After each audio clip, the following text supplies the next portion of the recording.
Ladies and gentlemen, welcome back to the 3 Under Par podcast. This is a golf podcast where Little White Ball is life.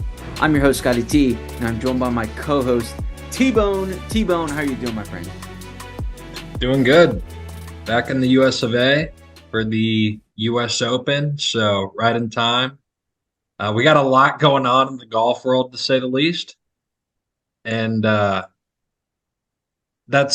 feel like, a major week is always a big week, but I mean, just a lot of shit going on. And I was actually thinking today, just to kind of put things in perspective, like everything has just waterfalled, and I think everyone's forgotten about the rollback of the golf ball, which would have been like earth-shattering news on a normal year, but this year it's nonstop. There's always something happening. So yeah, there was one tweet from Kyle Porter, CBS. Man, I wish I bookmarked it, but it was really funny. He was like, just a few years back, we were talking about Phil Mickelson switching equipment to Callaway, the golf ball, the drama, him and Ty, to your point about the rolling back the golf ball.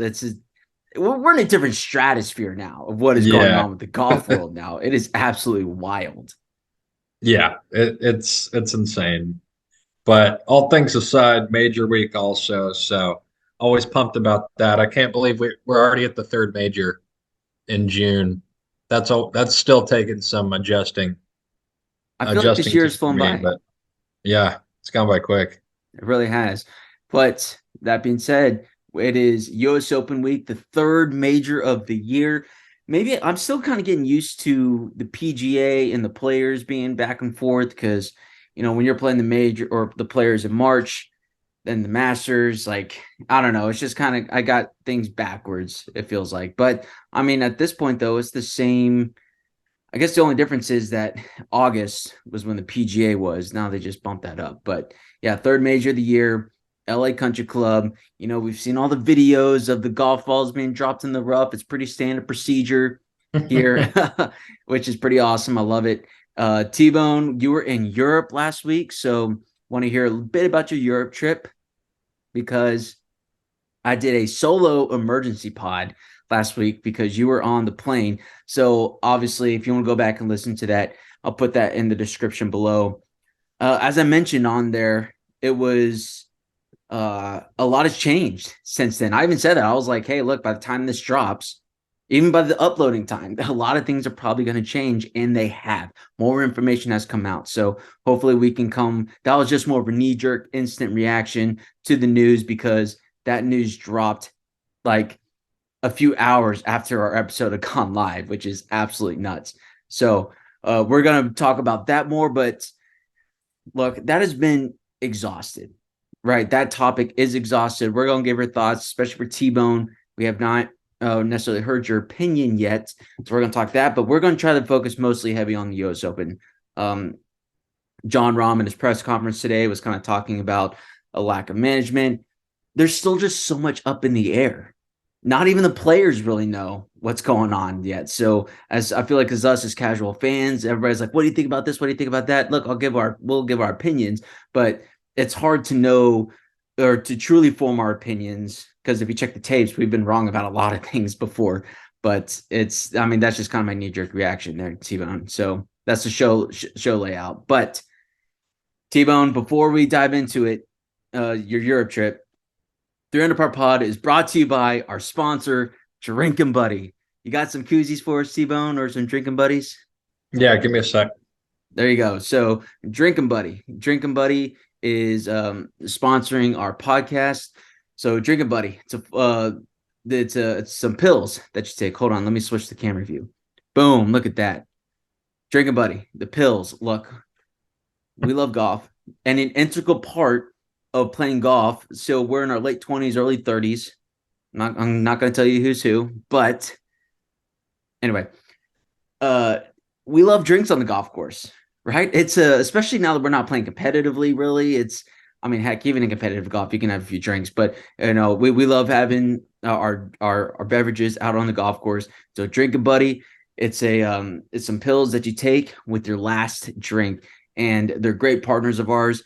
And look, it's not the like magic bullet, right, to make you feel better, but it makes it easier to wake up in the morning, especially if you have young kids, right? I mean, I have a 1-year-old daughter now, and so it is definitely makes it easier to get up in the morning, kind of curb that hangover here a little bit. So they're great partners of ours. We're big fans of Drinking Buddy. Yeah, for sure. I think we can, at least I can attest to the trajectory of my age and um, degree of hangovers are hand in hand. So this is helping me get to my tea times, and we've been a big fan. And anything you can do to make yourself feel better, make that tea time the next morning, definitely worth it. You're on mute. I'm on mute again. Sorry. One of my sayings is that I don't miss tea times.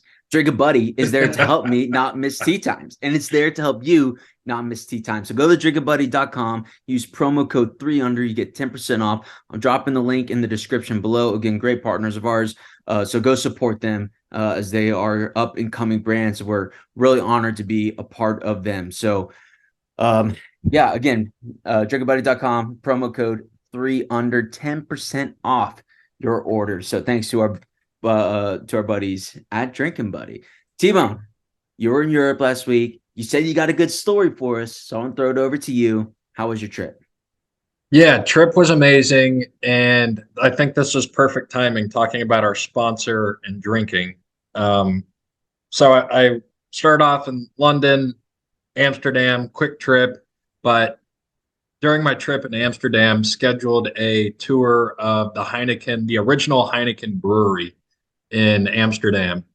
And, we're starting to get some momentum here at Three Under. We got our sponsor with Drinking Buddy, and I was doing my best to get a Heineken sponsor, but haven't heard back yet. But was able to get a little merch from a Heineken that I thought the viewers would like to take a look at. So we got our Heineken bottle prepared for Three Under, baby. So this will be up on the liquor shelf for a while. Um, you were able to make your own branding and stuff with beer bottles. So thought that was pretty sweet. And I was kind of I kind of want this on my liquor cabinet forever. But I don't know. Maybe if I like hit a hole in one, I'd take a shotgun, I shotgun it or break it on my head. But at the same time, if I say that, it will just stay on my liquor cabinet shelf forever. But yeah, Three Under Heineken bottle, baby. Let's go. Wow, that is awesome. And to preface, you didn't tell me what you were going to say. You just said, I got a good story. And man, you did not disappoint. Wow, that is so cool. Yeah, I had to do it for the brand across the pond. Thought that would be a little good, yeah, some good merch to bring back. So I don't know. What do you think? Do I drink it? Do I leave it on there forever? Maybe if I make a hole in one day, I'll drink it. Who knows? I was about to say, that's definitely one of those special occasion type things, right? It's like that really nice liquor or bottle of wine that you have where you're just not breaking out that if I'm coming over, I know I'm kind of a big deal, but I understand. Uh, Yeah, I would hang on to that because that's pretty awesome. yeah. Is there an expiration date on it though? Oh shit. Yeah, there is. Oh, when is it? Um, I don't know. This might be some weird He's Netherlands type of writing. I'll have to he's take look. another look at this. But I'm seeing 0124. Okay, so Feel like it. January. Yeah. So we got Feel about like 6 months shelf life, 6 or 7 months. I feel like it should last a lot longer than that. Maybe not. I feel like I gotta Heineken. get, Sorry, go ahead. huh? Yeah, well, if that's the case, I gotta start playing more golf. Um, or just par three courses so I can crack this bad boy open. We gotta go check But out East River Nine. yeah, we got to. Have you played it yet? No, not yet. Of course you haven't. Oh my It's gosh. Hey, for the record, all right. I play golf on Sunday, and I would have kicked okay. your ass. Just saying. Well, that's not news. That's not worth saying for the record. Well, Jeez. okay. I want to say for the record, so you'll appreciate this, and hope the listeners, if you want to jump ahead to him and start talking live, that's fine. But this is for you, G. So I lost a bet to G. I lost it on a high school basketball game. let me rephrase. I lost it on a high school private school girls basketball game, and I had to run 5 miles. That was the loss. So I had to run. I ran 5 miles on Saturday, and I died. I was sending updates every mile. It was awful. And so my left foot was jacked up, but it was like on the outside where your weight transfer goes to. And so I like couldn't put weight on my left foot practically besides just standing. And so I would pretty much play golf on one foot and shot 73. So suck it. There's a lot to unpack there. There's a lot to unpack there. I know. I don't So know if thank we you, just G, and thank you, Will, I don't know if for we just leave that up to imagination and let the viewers call in, or do we need I feel like we need a little more background on why there was a wager placed on a women's high a school game. a girls' high school basketball state championship game. So it was a state championship. It was my alma Okay. mater versus our friend G's Ah, alma mater. And okay. I believe his niece actually plays for the team. And so, as many viewers knows, I used to work in sports and covered high school athletics. And so he was like, "Hey, do you want to place a wager on this?" And he wanted to place a monetary value on this. And I'm like, dude, I'm not placing $100 on a girls' Oh, basketball. that's good. Sorry, I feel like that's illegal as well. And so he was like, "All right, loser's team has to run 5 miles," and I was like, "Done. That's fine." Yeah. But I'll tell you, any Eagles didn't thought? get it done. Lady Eagles didn't get it done. No, they did not. They lost. Ironically, it was their fourth straight state championship game they've lost. So they've made it 4 years in a row and lost every single time, which is pretty tough. But Brutal. that's neither here nor there. But yeah, it was any thought or desire of me becoming a runner gone, thrown out Yeah. the window. Not Oh, it interested at sucks. all. Yeah. No, I've never been a fan. Maybe Never we been a can fan. get our friend Fit Golfer Girl back on the pod. Talk some golf and fitness though. Give us some good workouts to do. Yeah, Yeah, we're overdue. We're overdue. yeah, we are. So that's how that went down. 73 still, no big deal. On Not one foot, bad. by the way. Literally, Dumpy goes, "You're like Tiger right now in 08 playing." I felt so good about myself. Wow. That's impressive. Thank Well you. done. Thank you. Well done. Okay, so back to the pod here. T-Bone, let's talk some live. As we know, live, it's still really confusing to me because so the PGA Tour, in layman's terms, the PIF, the Saudis bought golf. I think that's what it really comes down to. They're starting a third party organization, the PIF, and it's like Jay Monahan is going to be the new CEO of that. The Saudis are going to be the sole equity provider of this new PIF and league. So like, there's the PIF, there's the PGA Tour, there's the European Tour, and it's just like the whole thing's a mess. Ultimately, it comes down to this, in my opinion.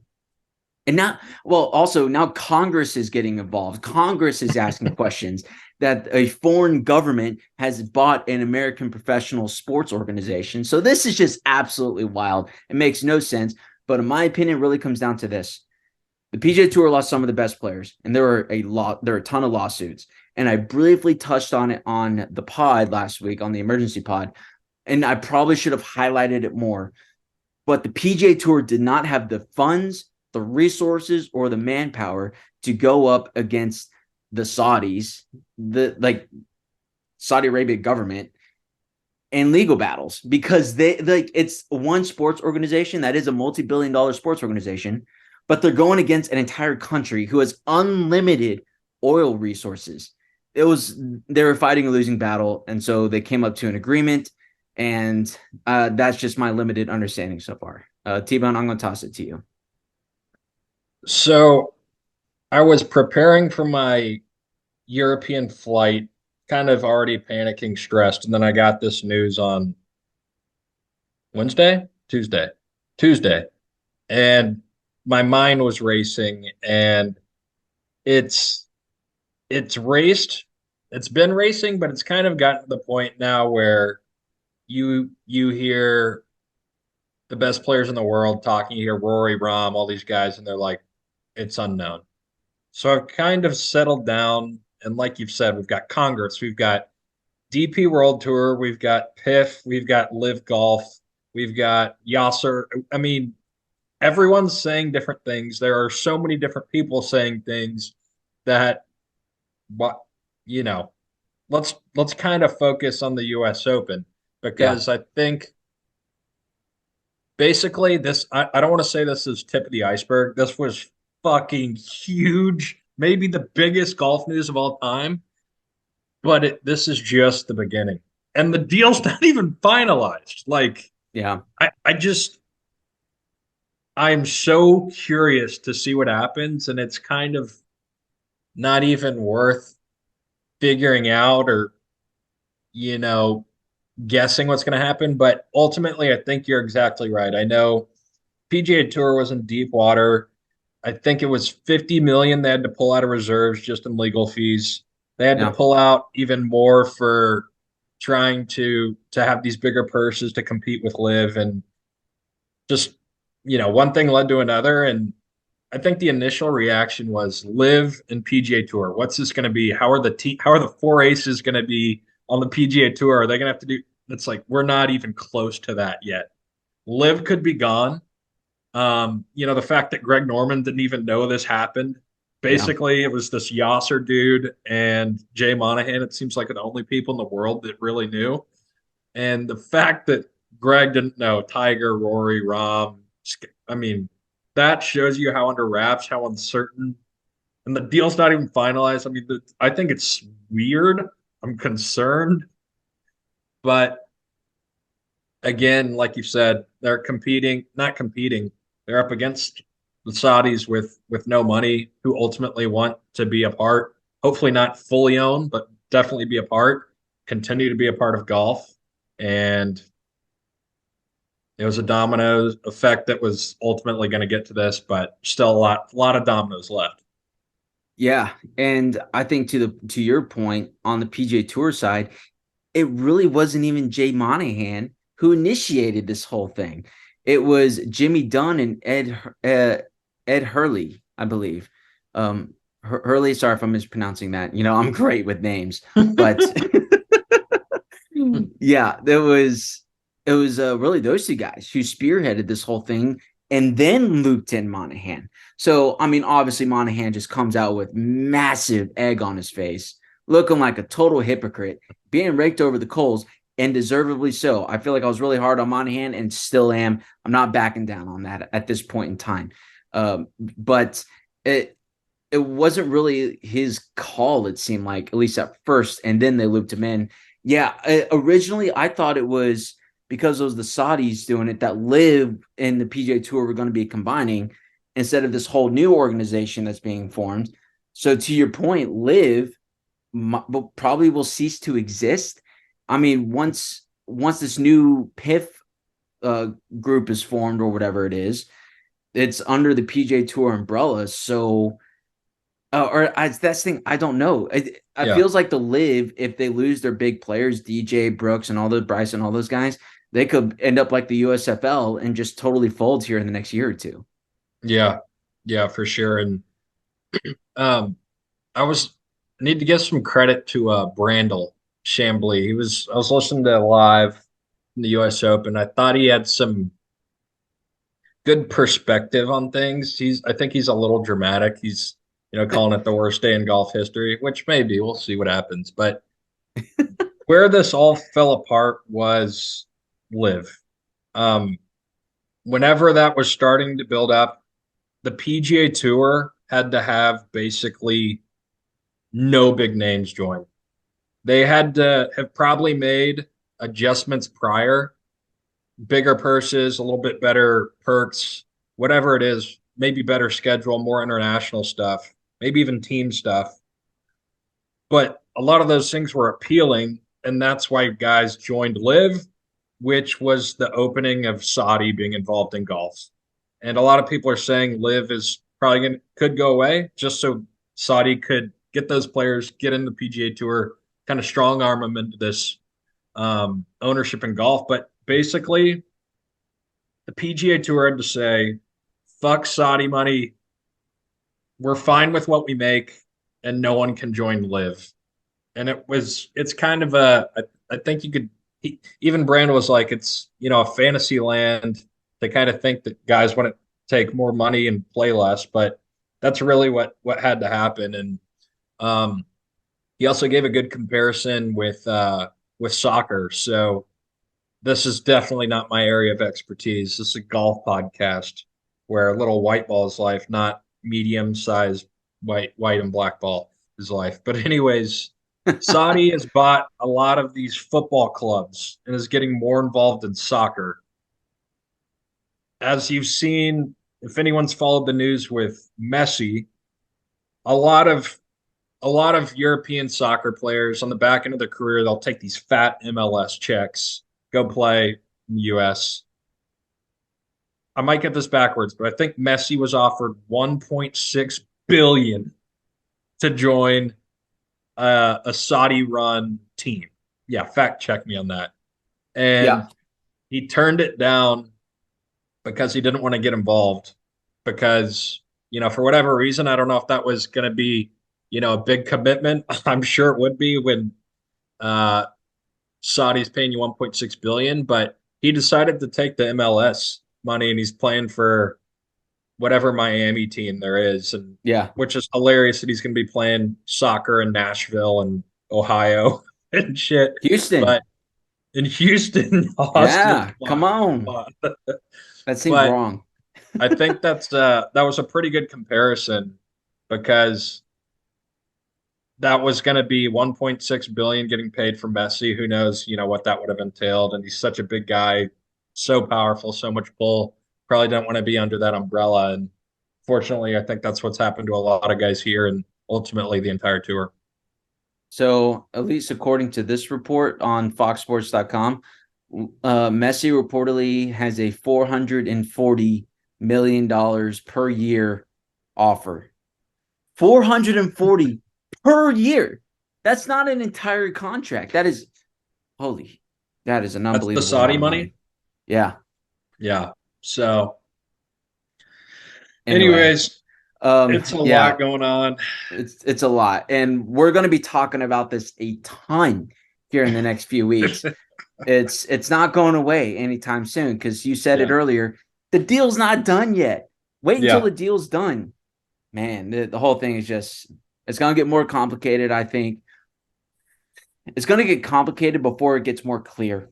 And that's fine, I guess. But I think also, too, you have Yasser and Monahan on CNBC breaking this news. Monahan does like one press conference and maybe one or two radio spots, and then he's silent. So then you have the players who are over there on a week in and week out basis being in front of the players. Or in front of the media. They have to be the one taking all these bullets instead of Monahan. So that's why I think Monahan doesn't like being in front of the cameras, I don't think, or being in front of the spotlight. He's very much a behind the scenes type of commissioner, which is in a situation like this is tough. I feel like he really only steps out in front of the cameras at the Players Championship and the Tour in the Tour Championship. So he's gonna have to step up a little bit more. I understand he's probably embarrassed in a certain way, doesn't like a lot of things that are being said and written about him, but look, you kind of deserve it, man. When you bring in the 9/11 families like that, you got to own it. That was a tough look. It's going to be tough to come back from. No kidding. But then you have Jimmy Dunn saying that if the Saudis were involved, then he would kill them himself. Like this whole thing is, if they're not careful, it's going to spiral out of control. Man. All right. Should we do some U.S. Open? Real quick, before the U.S. Open, I want to bring up one thing. Did you watch the RBC Canadian Open this weekend? Okay, I think we did. This is even potential golf gossip. Dude, yeah, golf gossip. For those who didn't see, I had a little golf gossip segment. I was going to kind of do a rapid fire, but this one was top of the list and let it rip. Yeah, let it rip. This was incredible. Yeah, I don't know if we want to spend too much time on this here, but Nick Taylor, he's in I literally turned it on right before he hit his putt on the fourth playoff hole. And great timing, credit to me on that. But like I said, I was out shooting 73 on 1 foot, no big deal on Sunday. So that's why I wasn't watching it. But he nails a 72-footer to beat Tommy Fleetwood in the playoff. It was absolutely electric. He's the first Canadian to win in I don't even know how long, a very long time, right? T-Bone 68 wasn't like years. 68 years. Oh my gosh. So first Canadian to win the Canadian Open in 68 years, which is absolutely crazy town. I mean, look, there's been some good Canadian golfers out there, probably most notably Mike Weir winning the Masters, but he never got it done at the Canadian Open. So this was a really big deal. The crowd was electric. Everybody's going 72 footer around. on the fourth 72 playoff footer. hole. Yeah. Just absolutely balls of steel, man. Just like I said from the parking lot on my tweet. Yeah. And but this is, I think, the golf gossip thing you want to get to.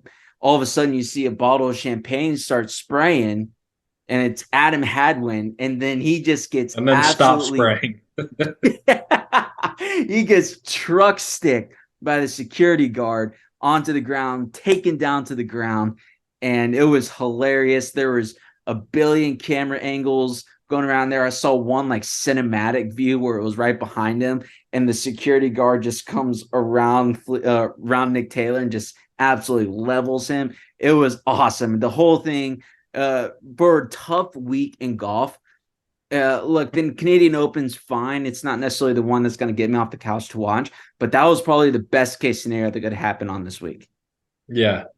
That was hilarious. I think the reason it happened was because Adam Hadwin is a average looking dude and he was in street clothes. He wasn't in golf clothes. So he straight up looked like a fan. The dude just had no idea. But yeah, was ready to celebrate the fellow Canadian, had all the Canadians out there, and the guy just gets trucked. But yeah, an RBC Canadian Open. We got to give credit to one of our loyal listeners. RBC Canadian Open. RBC Canadian Open sounds way better than the RBC Heritage, whatever. So Yeah, that's all I got to say yeah, about that. Reference to that pod. But yeah, hey, credit to RBC, I guess. The Royal yeah, Bank of Canada sponsoring the Canadian Open makes sense. yeah.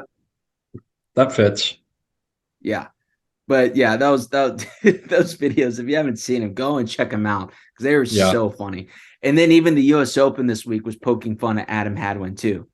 There's also the NFL posted like a dubbed video of these of a bunch of players. I think it's the top 100 NFL players, and they like dub a video of like this dude can tackle, you can't block him, he blindsides you. And it's like Travis Kelsey and everyone talking about the security guard. But no, that was hilarious. I haven't ever seen anything like that. Um, but a few other just very rapid fire golf gossip that I saw this week was Phil's High Flyer logo. The High Flyers, live golf teams, being sued by a brand for having some kind of infringement. And then I also saw that Netflix is looking to launch a live golf um, series of events that's similar to the match, like TNT does, but they're looking to do members of Drive to Survive and um, what's the golf show? The big break? Full Swing. Full Swing. Full swing. Okay. The characters from Full Swing and Drive to Survive and do like a match style live show. So saw that They should trending bring today. back the big break. Thought that I loved that show. Yeah, it I was feel like incredible. Netflix would do a better job Oh with it yeah. than Golf Channel, That's a right? great idea. Yeah. Yeah. You're welcome, Netflix. Because then you can have full swing drop, and then that's the summertime. Then you got them, or maybe in the spring, then full, and then big break drops in the Are you talking summer. about bringing it back or showing reruns or both? Both. Bring it Yeah. back, new episodes. So then you can watch these guys on big break. And then when the PGA Tour starts in the fall, you'll see those guys out on tour. Love it. That's my idea. Yeah. I love that. It's a great idea. Yeah. All The, right. the, the high flyers was hilarious. I was like, Phil, just can't catch a break. But yeah, man. All right, T-Bone, let's talk some U.S. Open, the United States Open. Everybody's back together. Live, PGA Tour, all this PIF nonsense. The whole thing is just crazy. USGA. Who would have thought the USGA is not in like hot water or anything like that? The USGA has always been on my shit list, but they're off. I think they're off the shit list right now. Tournament Probably a hasn't good started thing. yet. Yeah, tournament hasn't started yet. We'll see. That's true. But no, this is going to be a fun one. This is, I think, the first time a U.S. Open's ever been here. New venue in the rotation for sure. Sounds like there's a lot of history, almost kind of similarities to like an Austin Country Club where it's an older place, but it's been hidden from the public for a while. Super prestigious, but it sounds like the players love it. There's a lot of cool aspects of the golf course, and um, yeah, major number three. It's gonna be a good That's one. right. I, I think to kick off anything, Yeah. before we kick off anything, one of the things that got me most excited about this week, prime time major golf. West Coast, 6, 7 o'clock golf is awesome. I It's the can't wait best. for that. Yeah, it gives you time to do more stuff during the day, watch more golf. It's fantastic. We never really get this, so I'm a big fan of that. Couldn't agree more. It kind of reminds me of when the US Open was at Chambers Bay out on the West Coast, or anytime it's at Pebble Beach as well. Maybe especially at Chambers Bay, what was that, 2015? I was living in Florida at the time, which is even an hour ahead. It was Yeah, like 10 or 11 o'clock at night, and I'm still watching golf. It's a Friday night. And I'm like, I'm not going to the bars. I'm staying home, yeah, cracking open a beer and laying on the couch. And I'm yeah. just Man, watching it Jordan sounds Spieth amazing. finish out. It was awesome. Yeah, it's the best. So much fun. Yeah, totally agree. Great call on that one, T-Bone. Yeah, definitely not as well known of a club because of the exclusivity of it, I would say, but been around for forever. T-Bone, you know who holds the course record at LACC? Actually, yeah, it's officially it's Mr. Max Homa. That's correct. Max Homa has the course record at 61 in college. So a lot of people are betting on him. He's the local kid. T-Bone, he was your pick for Was he? the preseason. Yes, I actually Oh, got I a hate that. few I hate that. I got a few YouTube comments on I posted one of the shorts that I clipped out, and one guy was like, Max Homa, or I think he called him Coma. But anyway, that was, but my Uh, preseason pick was Colin Morikawa, which I'm not necessarily not feeling the best about at this point. But so those are our preseason picks, but we're going to break it down and then give our official picks here at the end. love it. So yeah, to your point, long rough. The lot of slopes, LA, I feel like could be it's more coastal. So I've seen a lot of videos of just the fairways. It's tight, it's firm, it's fast, long rough, sloping like crazy. And so a lot of these people, a lot of these players are going to feel like they hit phenomenal shots and they're going to end up in the rough. And I just can't wait for this isn't a possible golf course. This is to Yeah. quote Zach Johnson, they've lost the golf course at Shinnecock. But you're a Yeah. professional golfer, and I don't want to hear it, but I love it at the same time. Yeah. No, it looks like it's going to be tough, but this course is also very weird. So, for those of you that don't know, it has five par threes. Okay. And I think that's really cool. I'm going to be really fucking tired of hearing about it when it comes Sunday. But there are five par threes on this golf course.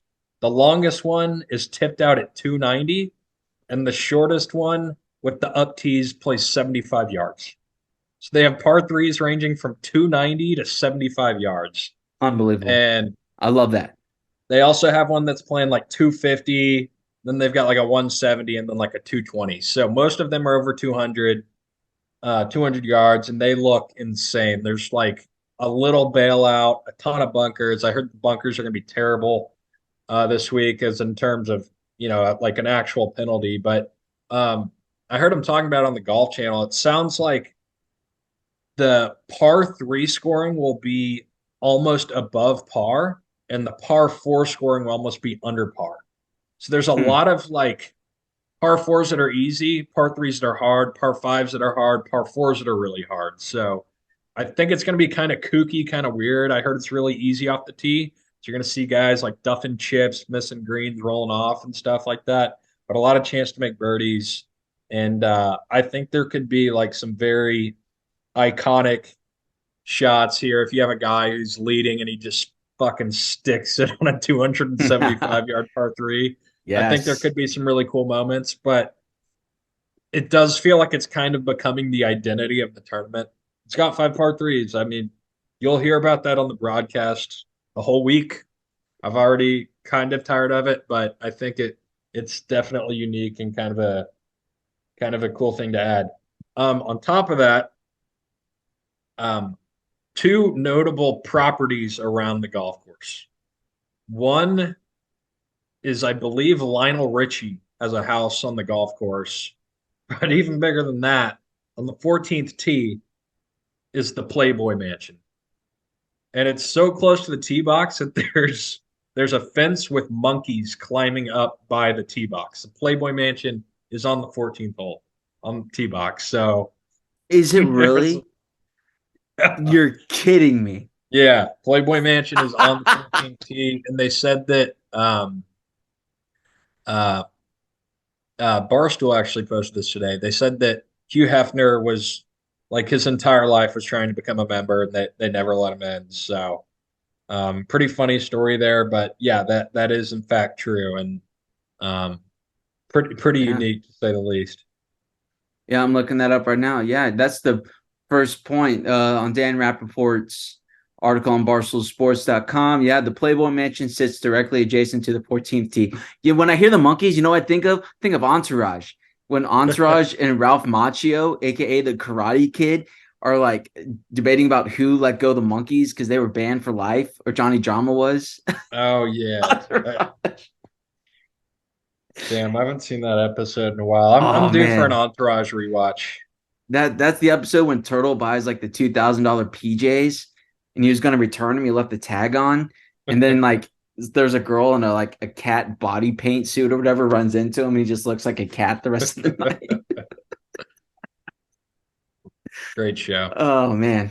What a time. Yeah. Wasn't expecting the Playboy Mansion here. So, but that, yeah, that's really interesting. So I guess to that point, that is some good stuff there. It's also hosted the 2013 Pac-12 Championships, the 2017 Walker Cup as well, which T-Bone, I don't know if you're familiar with who was on that 2017 Walker Cup. I It think was it was awesome. Morikawa, Doug Gim. Um, Yep. So it was Will Zalatoris, Braden Thornberry, Scotty Scheffler, Doc Redman, Colin Morikawa, Maverick McNeely, Stuart Hagased, Doug Gim, Cameron Champ. pretty solid. Pretty solid. And then to round it out was uh, two guys named Spider Miller and Norman Zhang. So yeah, that was might be one of the best Walker Cup teams ever assembled here.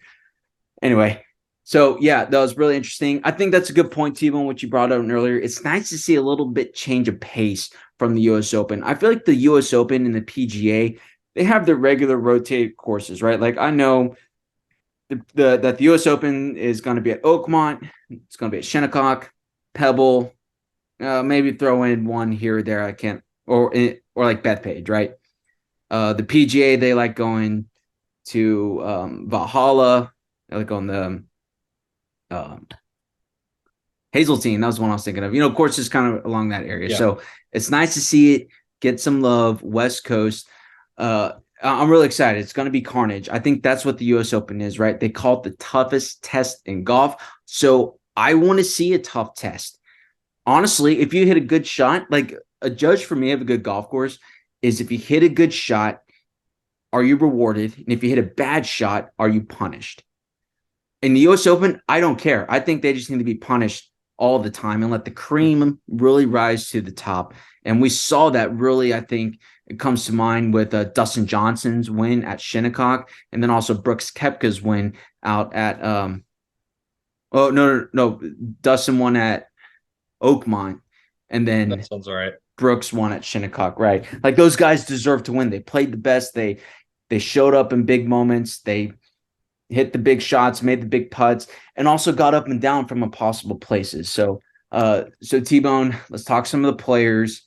Who are a few of your players that catch your attention here? So I want to give the top 5 betting odds. You have Scotty Scheffler plus 600, John Rahm at plus 900, then Rory McIlroy, Brooks Koepka, Patrick Cantlay are your top 5 betting odds. I'm kind of surprised to see Cantlay that high. I know he's a West Coast guy, because then right behind him, you have Victor Hovland, who's on a hot streak right now, and also Xander Schauffele, who Xander, I think, is having an okay season, probably not the season that he would like, but he's also a West Coast guy. So I think that's why people are liking him. But who are some of the people that catch your attention? So for me, I'm trying to think. So we keep doing this, and I don't want to, but What's what I've that? heard from this week is that driving, it's not that um it's not that tough of a driving course. So with that, Okay. I don't know if you're going to gain that much off the tee, and I want to just kind of put it back to putting and short game. And with that, it makes me kind of want to fade Scotty a little bit. Mm. Granted, he's like the best player in the world if he could be the most mediocre putter in the world. But um, I mean, the streak he's on and how good he's hitting it, it's like really hard not to consider him. And I think you also, I'm really trying not to do this recency bias, but um, It's hard not Victor to. Hovland has showed up in every major. He just won the Memorial, so there's no reason not to look at him either. But I do kind of like a shorter hitter, really great putter. Um, I don't know who that is at the top of my mind, but maybe if you can get some kind of Cam Smith who can turn back the clock to last year, someone whose putter's on fire and can get up and down. I think that's going to be um, a big value add. Really going out on a limb there, chipping and putting. No kidding, But huh? What a guy. yeah, yeah. But I think you can't go wrong with Scheffler. Um, I'd look out for Victor, and then maybe a guy like Cam Smith, or do you know who I didn't just? It's kind of an insult. Not great with the driver, great with the putter. Does that ring a bell? Say that one more time. Not great with the driver, but great with the putter. Great. Oh, Matthew Fitzpatrick. Yeah, I was gonna say Spieth, but Oh, uh, yeah, true. Sorry. yeah. Yeah, no, I mean, that's a good point. Speed odds right now, according to VegasInsider.com, is plus 2,500. So the same betting odds as Colin Morikawa. Okay. Yeah. Yeah, I don't know. I got to look at the board a little more, but I do think it's a short game guy this week. I'm not loving Rory. I don't think the driver is going to be like incredible advantage for anyone this week based off of what I've heard. So, um that's kind of what I'm thinking. What do you got? Yeah, that's really interesting. Those par threes, I think, are going to be really tough, especially since I know we say there are 5 of them, right? But if you're hitting, you have like par fours that are like 350 and then par threes that are 290. Like at that point, I know it's 60 yards, but for all intents and purposes, they're going to play probably the same. And so I think so that's where you need a really good long iron player. But yeah, to your point, it really comes down to the best putter and chipper. I think for US Opens, you need the iron game obviously has to be solid, but it comes down to off the tee. How often are you in the fairway? Because that rough is so thick. I don't think people understand and how rough the rough is, no pun intended, how long it is. It's hard, especially if the greens are really protected, which it looks like a lot of the holes are protected by bunkers. As you said, the bunkers are probably the biggest defense of the golf course. The more chances you give yourself hitting from the fairway, the better chance, the more you control your ball, you control the spin, the distance. It's less predictability. So that's why I do place a high importance on hitting the fairway and hitting Yeah. often. I don't know if I'm necessarily as interested in strokes gained off the tee this week as opposed to just clearly number of fairways you hit. And maybe that's Yeah. silly of me, but because the rough is so long that you can't necessarily get to the green And if you do, you might be in that thick stuff again, and you're chipping, and you can't control the spin even more. It's a whole thing. Because again, a lot of those guys, if you're sitting 200 out in the rough, Mm-hmm. you might lay up to 100 yards to put yourself in Yeah. a better position, right? So that's why I think a straight driver of the golf ball is really good here, and then obviously somebody who can putt. So that for that reason, I think I do like Spieth. I think I'm talking myself into it here. I feel like he drives the ball good enough.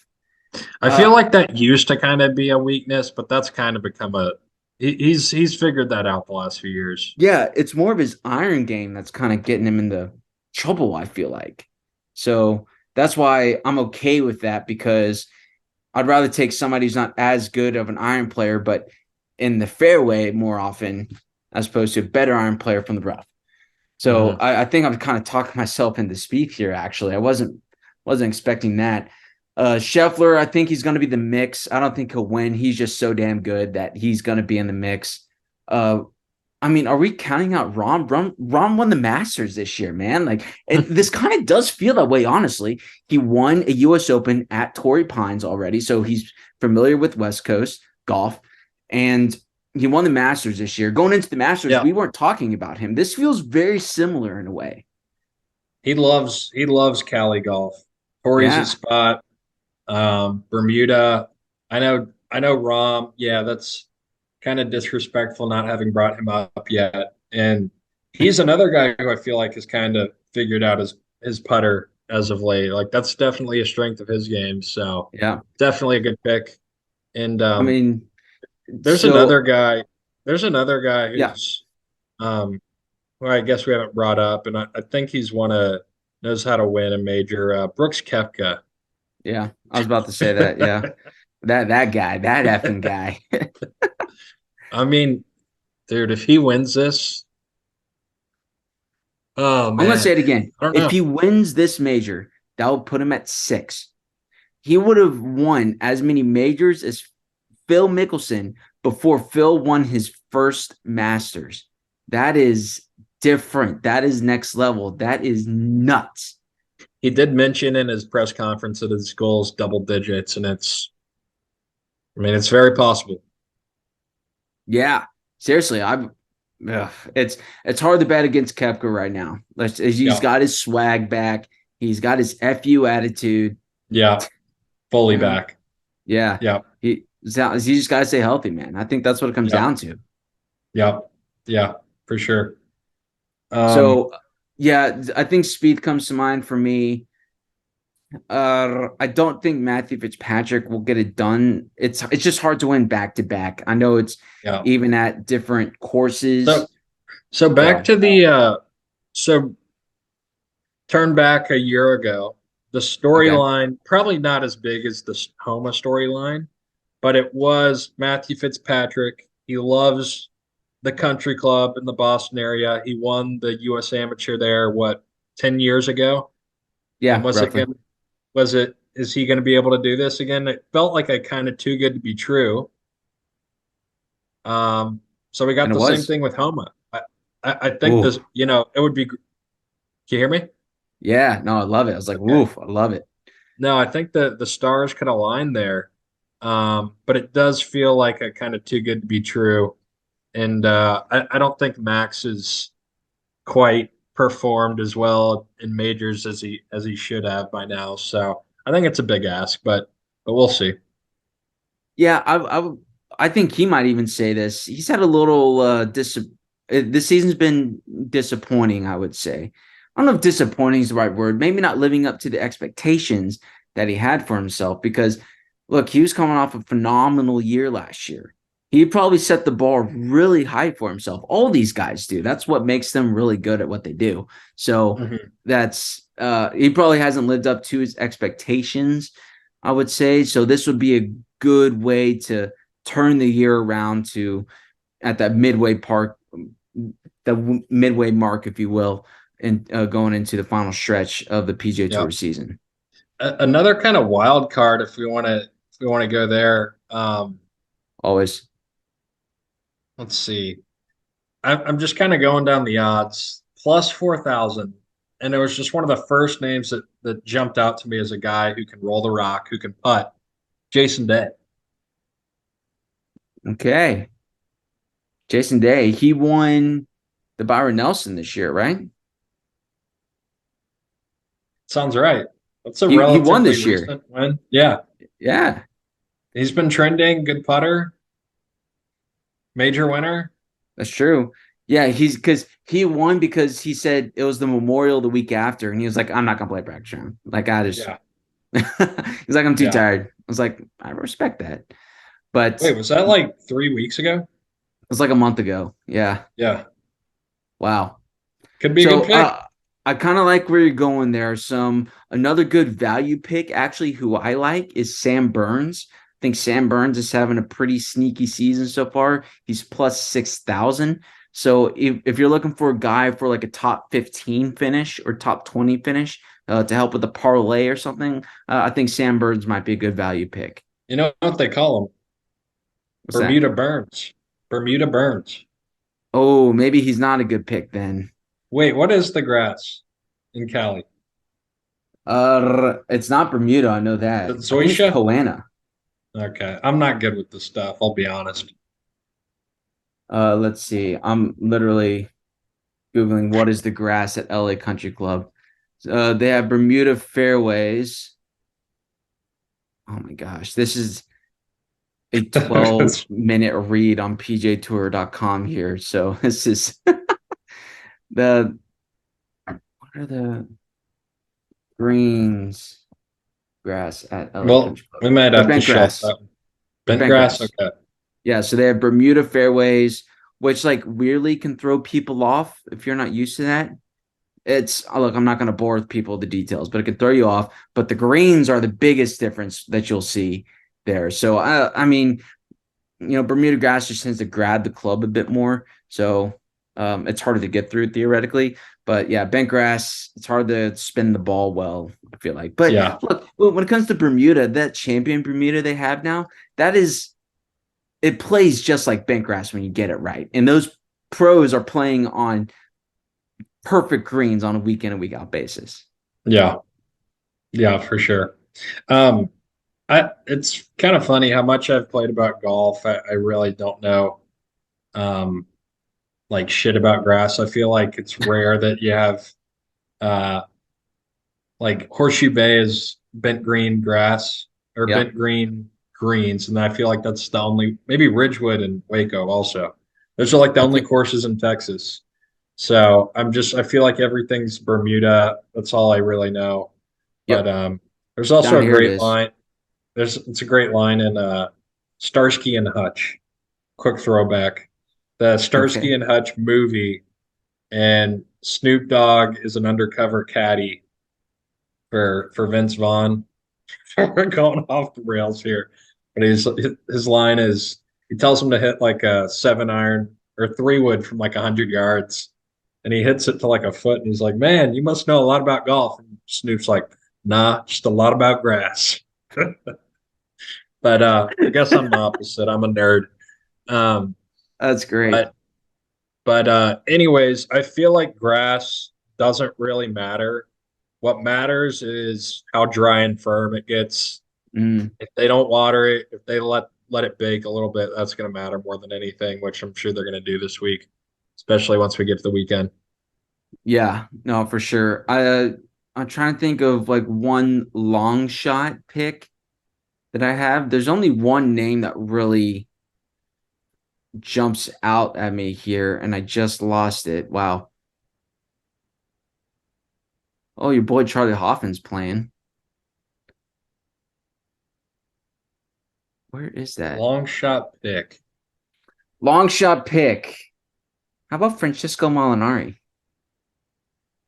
He Hasn't hasn't been around in a really, while.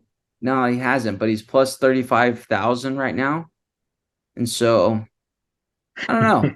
If he rolls the rock well, he hits fairways, rolls the rock well. Actually, no, don't take Molinari. I don't think that would be a good pick. Anybody's that's more than I don't know, probably plus 17,500 is probably outside of making it. So like that's your Patrick Rogers, Sebastian Munoz, Seamus Powers, Kurt Kitayama, like guys who are relatively hot, or have had decent seasons. So if anything other than that, that's just more if you want to throw a long shot down, like John Mellencamp winning an Oscar, right? You Oh like that man, reference? that I was a can good quote one. things too. That was a good one. That was a good one. I will be a Yeah. very, very rich man. Uh, So T-Bone, who's your official pick? Who is winning the 2023 United States Open? uh, I don't want to be a total loser and just pick one of these three, four dudes, but I might have to. Um, shit. Do it. I'll pick John Rahm. I'll pick John Rahm. Pick up his second major. I think Scotty's got putting issues. I think um, Scotty's got a little bit of putting issues. Rory, who the fuck knows what he has? A No kidding, right? lot of issues. Um, and then I'm just not really buying Brooks to repeat. It's the major's not up in the Northeast, New York. We're going to the West Coast. Rom loves winning California. He loves Torrey. He loves California golf. Putter's working. He's arguably the best player in the world. You got John Rom. Fact check. That would be his third major championship, T-Bone. He won a U.S. Open and a Masters I already. think I said second in Yeah. California. Oh, Second second in major in California. California. My apologies Yeah, then. I Okay. believe. We'll check the So tape. yeah, we'll check the tape here in a month whenever we go back and re-listen to it. No, so I think my official pick here, I don't like picking the big dogs, right? To your point, it feels like a easy pick. We're not on TV here where I'm going to tell you that LeBron James is going to win every NBA championship from now to the end of time and that MJ is the best or whatever, which shout out to the Nuggets. I'm looking at you, your boy. Shout out to the Nuggets for winning the NBA championship last night. T-Bone, I'm going to go Xander Schauffele. I think Xander Schauffele gets it done. I don't really have a good rhyme or reason. He's Olympic gold medalist. So he can show up in big time moments, but he hasn't won that first major yet. West Coast kid. So I I think like he gets this. his I first like major. this. Yeah. Yeah. No, I think that's a great pick. Yeah, he's due. I think he's not underperformed, but you'd expect to at least have one by now. So, yeah, I think that's a good pick. I like it. Way I more. almost went I almost went with Cameron Smith. No, I'm sorry. I almost went with Cameron Young. mm, Cameron Young. He's a decent value pick, man. He's at plus 3,500 right now. And that guy's an absolute stud. yeah, no, I like that one. The one I kind of just want to throw out there, just to get me excited. I think we get Mr. Richard Fowler on the Ooh, come on board. now. On the board, first major. Got Yes. that big Odyssey putter rolling. No more issues. Trending. Why not? Why not Man, Ricky Fowler? you said it previously. This is circa 2015. We're talking Jason Day. We're talking Ricky Fowler, major championship golf. We are back, baby. Love it. Well, T-Bone, I think that wraps it up. This has been a good episode. I feel like this has flown by, honestly. Yeah. We Well, had we're over an to hour. we're over an hour. We had to come back with the Zoom being 40 minutes, and in the break, you're like, holy shit, that was fast. Yeah. Totally agree. But we hope you, the listener, enjoyed this as well. So we hope you have a good week. Enjoy some great golf. Again, this is the best players in the world playing in one of the toughest golf courses, one in the toughest conditions. It's going to be absolutely carnage. This is what the U.S. Open is. That is the identity, and I'm here for it. Our national championship. It's going to be fantastic. T-Bone, last word over to you. Primetime golf. Enjoy it. It's going to be a fun week. And yeah, I can't wait for the weekend. Throw a few back. A few of these bad boys. Heineken, we're waiting for the check, cut the check. But no, it's gonna be fun. I'm excited. I think we can officially say that Heineken is a sponsor of the 3 Under Par Pod. So I'm going to say it. I'm going to roll with it. We're not getting money from them, but it is on the bottle. It is for the brand. So this episode is brought to you by Heineken Beer. And we've got the full circle partnership. You drink your Heinekens, you take your drinking buddy. Rinse and repeat. That's right. Go to drinkingbuddy.com. Use promo code 3under. Link in the description. We have a new link. So if you click on that link, it's going to take you directly. It's going to like fill that 3 Under Par logo or the 3 Under Par promo code in for you. So you don't have to do it. We do it for you. So thank you to our friends at Drinking Buddy. Go check them out. Go curb that little pain. It just helps you the next morning to get going, to make those tea times in the morning. But also go follow us on social media at 3 Under Par Pod. That is number 3. 3 Under Par Pod on Twitter, Instagram, YouTube. Subscribe to the YouTube channel. Trying to stay active on that. A little busy at work, a little busy with school, but doing the best I can with that. So we appreciate you, the listenership. Also comment below and let us know who your pick is for the U.S. Open. T-Bone, last word. That's it. I love the unofficial Heineken sponsor. Or sorry, official Heineken Correct. Sponsor. Official. Yeah. Nothing has been signed, but it's still official. Love it. Yes, sir. Hey, well, we appreciate you, the listenership. T-Bone, thanks for hanging tonight. Thanks for the audience for hanging tonight. Enjoy the U.S. Open. I'm Scott for T-Bone, and remember, Little white ball is life.